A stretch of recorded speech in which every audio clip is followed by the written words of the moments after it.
Hello everyone. आज हम William Shakespeare की बहुत important and famous tragedy Macbeth को डिस्कस करने वाले हैं। इस ट्रेजेडी को डिस्कस करने से पहले इसकी पब्लिशिंग डिटेल्स को डिस्कस कर लेते हैं। जैसे इसको 1623 में फर्स्ट फोलियो में पब्लिश करा गया था। इसमें 5 एक्ट्स हैं एंड आज हम इसकी स्टोरी को डिस्कस करेंगे। लेकिन इस स्टोरी को डिस्कस करने से पहले इसके कैरेक्टर्स के बारे में थोड़ा सा जान लेते हैं, जिससे हमें ये इस ट्रेजेडी की स्टोरी समझने में आसानी हो। तो चलिए स्टार्ट करते हैं। इस ट्रेजेडी का जो मेन कैरेक्टर है, प्रोटैगनिस्ट और एंटागनिस्ट दोनों मैकबेथ है। ये स्कॉटलैंड का जनरल है एंड इसे थेन ऑफ ग्लैमिस के नाम से भी जानते हैं। एंड ये जो है, ये कहानी का हीरो है जो बाद में विलन बन जाता है। अपने लालच की वजह से बाद में ये विलन बन जाता है एंड किंग डंकन का मर्डर कर देता है।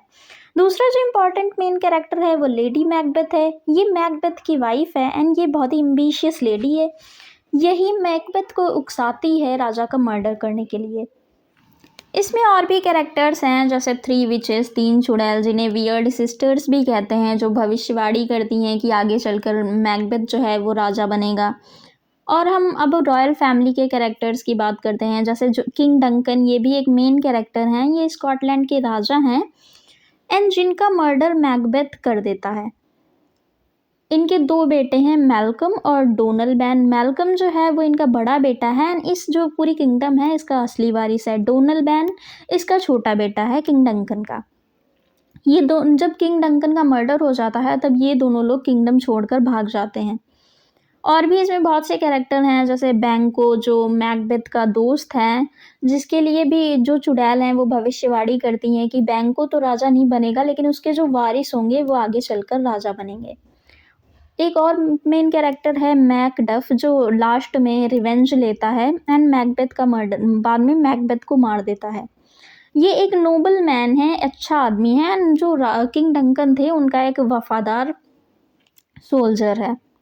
और भी इसमें कुछ माइनर कैरेक्टर्स हैं जो इतने इम्पॉर्टेंट नहीं है, लेकिन एक जो कैरेक्टर है फ्लियंस, ये बैंको का बेटा है जिसके लिए चुड़ैल भविष्यवाणी करती हैं कि वो राजा बनेगा। और भी कई सारे कैरेक्टर्स हैं लेकिन वो इतने इम्पॉर्टेंट नहीं है। तो चलिए स्टोरी स्टार्ट करते हैं। इस ट्रेजेडी की जो स्टोरी है वो स्कॉटलैंड में शुरू होती है जब मैकबेथ और बैंको एक युद्ध जीतकर लौट रहे थे। रास्ते में उन्हें 3 चुड़ैल, 3 विचेस मिलती हैं एंड वो मैकबेथ को थीन ऑफ काउडर और फ्यूचर किंग के नाम से पुकारती हैं।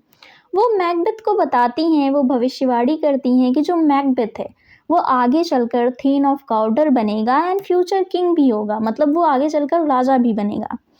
वो एक और भविष्यवाणी करती हैं जो मैकबेथ का दोस्त बैंको था उसके लिए भी भविष्यवाणी करती हैं कि जो बैंको है वो खुद तो राजा नहीं बनेगा, लेकिन उसके जो वारिस होंगे वो आगे चलकर राजा बनेंगे। जब जो किंग डंकन थे वो मैकबेथ को सच में थेन ऑफ काउडर बना देते हैं, तब मैकबेथ को विश्वास हो जाता है कि जो चुड़ैलों ने भविष्यवाणी की है वो सच है एंड ये बात वो अपनी वाइफ लेडी मैकबेथ को बताता है। जब लेडी मैकबेथ को पता चलता है एंड वो बहुत ही एम्बिशियस लेडी थी, बहुत ही लालची लेडी थी, तो वो मैकबेथ को डरपोक कहती हैं एंड उसे उकसाती हैं कि उसे राजा डंकन का मर्डर कर देना चाहिए।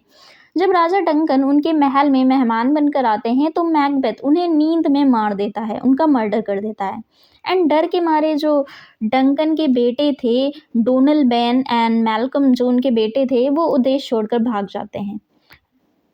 बाद में मैकबेथ को राजा बना दिया जाता है, लेकिन राजा बनने के बाद भी मैकबेथ को सुकून नहीं मिलता। उससे डर रहता है कि जो विचेस ने भविष्यवाणी की थी कि आगे चलकर बैंको की जो औलाद होगी वो राजा बनेगी। इस डर में वो अपने फ्रेंड बैंको का भी मर्डर करवा देता है। इसके बाद उसे एक दावत में बैंको का भूत दिखता है एंड वो पागलों जैसी हरकतें करने लगता है। और लेडी मैकबेथ जो थी वो भी अपनी गुनाहों के बोझ की वजह से नींद में चलने लगती हैं एंड पागलों जैसी हरकतें करने लगती हैं। उन्हें हर जगह अपने हाथ में खून दिखाई देता है एंड लास्ट में वो खुदकुशी कर लेती हैं, सुसाइड कर लेती हैं। मैकबेथ घबरा जाता है एंड घबराया हुआ मैकबेथ फिर से उन चुड़ैलों के पास जाता है एंड वो जो विचेस थी, वो चुड़ैल थी, वो उसको फिर से 3 और बातें बताती हैं। वो उसको बताती हैं कि मैकडफ से सावधान रहो। मैकडफ एक देशभक्त नोबल मैन था एंड चुड़ैल उसको सावधान रहने के लिए कहती हैं कि मैकडफ से सावधान रहो। दूसरी जो बात वो उसे बताती हैं कि वुमेन बॉर्न कोई भी इंसान मैकबेथ को नहीं मार सकता। मीन्स जो माँ की कोख से जन्मा हो ऐसा कोई भी इंसान मैकबेथ को नहीं मार सकता। तीसरी जो बात वो चुड़ैल बताती हैं कि मैकबेथ तब तक नहीं मरेगा जब तक बिरनाम वुड जो जंगल उस किंगडम के आसपास जो जंगल है खुद चलकर उसके किले तक नहीं आ जाता। इस बात को सुनकर मैकबेथ जो था वो निश्चिंत हो जाता है क्योंकि उसे लगता है कि जंगल कभी चल नहीं सकता और इंसान माँ से ही पैदा होता है। तो इस बीच मैकबेथ मैकडफ के पूरे परिवार का कत्ल करवा देता है। एंड कहानी आगे बढ़ती है एंड दुश्मनों की फौज मीन्स जिसकी अगुवाई मैल्कम और मैकडफ कर रहे थे मैकबेथ के किले पर हमला करते हैं। एंड सिपाही जो थे वो अपने आप को छुपाने के लिए बिरनाम वुड के पेड़ों की जो टहनियाँ थी ब्रांचेस थी उनको काट कर अपने आगे पीछे रख लेते हैं एंड दूर से देखने पर लगता है कि पूरा जंगल किले की तरफ बढ़ रहा है। जंग में मैकडफ और मैकबेथ का आमना सामना होता है। मैकबेथ गर्व से कहता है कि उसे कोई भी वुमेन बॉर्न इंसान नहीं मार सकता जैसा कि उन चुड़ैलों ने भविष्यवाणी करके बताया था। तब मैकडफ जो है वो कहता है कि वो अनटाइमली राइप्ड है मीन्स वो नॉर्मल डिलीवरी से नहीं बल्कि सी सेक्शन से पैदा हुआ है, सर्जरी से पैदा हुआ है। मैकडफ लास्ट में मैकडफ जो होता है वो मैकबेथ का सर काट देता है एंड उसका कत्ल कर देता है और राजा डंकन के जो बेटे मैल्कम थे उनको स्कॉटलैंड का नया राजा बनाया जाता है जो वहाँ के असली वारिस थे। एंड जो मैकडफ है वो मैकबेथ से रिवेंज लेता है एंड यहाँ पे इस ट्रेजेडी की एंडिंग हो जाती है। इस ट्रेजेडी में मेनली दो थीम्स थे, पहला एम्बिशन एंड दूसरा गिल्ट। एम्बिशन लालच की वजह से जो मैकबेथ है उसकी लास्ट में डेथ हो जाती है, उसको मारा जाता है। एंड जो गिल्ट पश्चाताप भी है क्योंकि जो लेडी मैकबेथ थी उन्होंने पहले किंग डंकन का मर्डर करवाया एंड बाद में वो पश्चाताप की वजह से पागल हो जाती हैं एंड सुसाइड कर लेती हैं। तो यहाँ पे इस ट्रेजेडी की एंडिंग होती है। आई होप आपको ये ट्रेजेडी समझ में आई होगी। Thank you for watching.